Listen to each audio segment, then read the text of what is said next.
Hi, welcome to this week's edition of Inside the Capitol. I'm Jason Adkins. And I'm Maggee Hangge. We've got a lot to cover this week. Gambling of various stripes, Right. our social media bill, starter homes, and adoration coming up as well. I think really exciting today in the Minnesota Senate. The Minnesota Senate voted overwhelmingly to ban prediction markets, which is like Kalshi and Polymarket, where you could make bets on generally yes or no propositions on whether an outcome is going to happen. It's a lot like it's like betting on horses, except the difference is that it's also like insider trading in the stock market. So people are now betting on whether particular types of outcomes are going to happen, and you can see all the opportunities for corruption.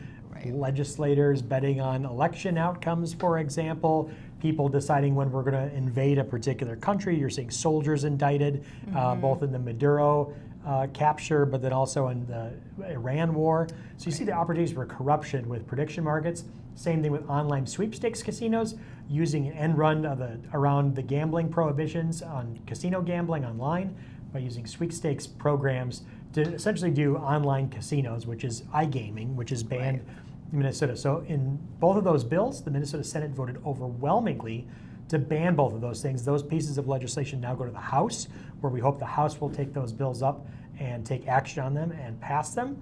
Looking like a challenge right now. So if you are inclined to call your House member and tell them to stop gambling expansion of any form, this is the time to do it. What we're excited about, though, what we've seen this year in the Senate are 3 big decisive votes against various forms of betting: sports betting, prediction markets, and online casinos. So I really feel like closing information gaps in the Capitol and helping members understand what's at stake, no pun intended, are really moving the needle on those things. So really, really exciting. Watch for that. It was awesome to see our letter being distributed on the floor and mentioned in terms of the opposition and why this is so important. Right. Yeah, and another thing, we wrapped up our committee hearings, or the main committee hearings for our social media bill. We have a bill that does 2 really simple things: offers parental consent to minors, kids under 16 who want to use social media, and then prohibits the most addictive features: infinite scrolling, targeted advertising, autoplay videos, the features that get the kids hooked from a young age and condition them basically to be on social media essentially for the rest of our life. We're all still on it. We have a lot of concerns about that. So our bill got a great hearing in the Commerce Committee. They had great discussion, passed it off. So it's ready for the floor of both bodies. It's just a matter of getting that scheduled and making sure it happens. Just like on gambling, we have action alerts. There's still a long way to go on this, just because it made it out of the committee process, which is the committees are just groups of legislators voting on it. Now it has to go to the floor, which is the whole legislator voting on it, and has to actually make it there. So you can take action on our website. Tell your legislators that they should really protect kids, put big tech aside, protect kids, and pass this piece of legislation on its own.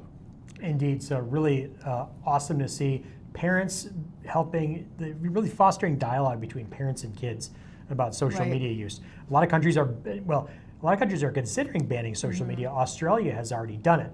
Our approach simply says, let's just put parents and kids back in dialogue and in conversation. We don't want kids addicted for life to social media. Tech companies profit by keeping your eyeballs on the screen. And so they want to addict you, and our bill prevents those features if you're under 16. We think it's a game changer, at the same time a step in the right direction. So watch for that. Again, go to mncatholic.org to take action. Another bill that's still in the mix at the end of session we want to bring more attention to is the Minnesota Starter Home Act. Exactly. And so again, this is a great balance between local control and subsidiarity. It says, sometimes cities want to engage in exclusionary zoning practices, but this says, no, you need to open up at least some portions of your city to more flexible zoning patterns, mixed-use residential and commercial developments, accessory dwelling units, duplexes that you could create by right.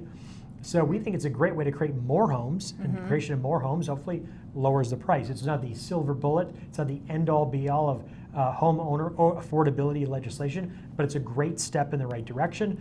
And we think, despite some stops in falling short in the committee process, it's definitely still in the mix in negotiations. So it's another way that we're trying to create more affordable homes and take a families first approach to public policy. And just like the other 2 things we just talked about, it's another bipartisan effort. Legislators with diverse views are working together actually on all these issues to try to actually bring real solutions for Minnesota, and we love that and are supporting them in that effort. Yes, and the big challenge, of course, for legislators is that legislators have to run for elections, Right. and legislators have to raise money, and so there's sometimes a tension between getting bills done that just make common sense, even if they're bipartisan, and the fact that there are so many interest groups at play, and the elections process sometimes takes hold at this time of year. That's why legislators need to hear from you, their constituents, Right. and not necessarily their caucus about what makes sense and what leads the way in terms of what should become public policy.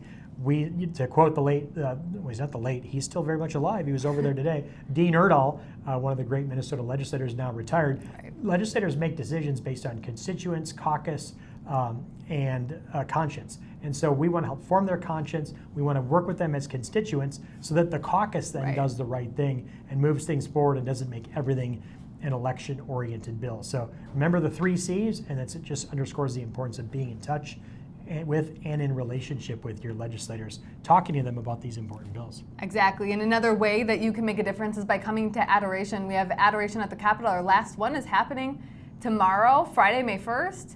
And we're going to have a few bishops there, and it's just going to be a great day to be able to pray for all the issues that we're working on, pray for wisdom, pray for putting these politics aside and just doing the right thing for Minnesota. So we hope if you see us in time, you can join us. And after tomorrow, there will be 2 weeks left to the finish line. So again, as underscoring the importance of prayer, keep all these things and these important issues in prayer. Keep our legislators and their safety and their families in your prayers. And don't forget to take action through mncatholic.org, the Catholic Advocacy Network. I'm Jason Adkins. And I'm Maggee Hangge. Thanks for joining us on this week's edition of Inside the Capitol. Be well and God bless. Thank you.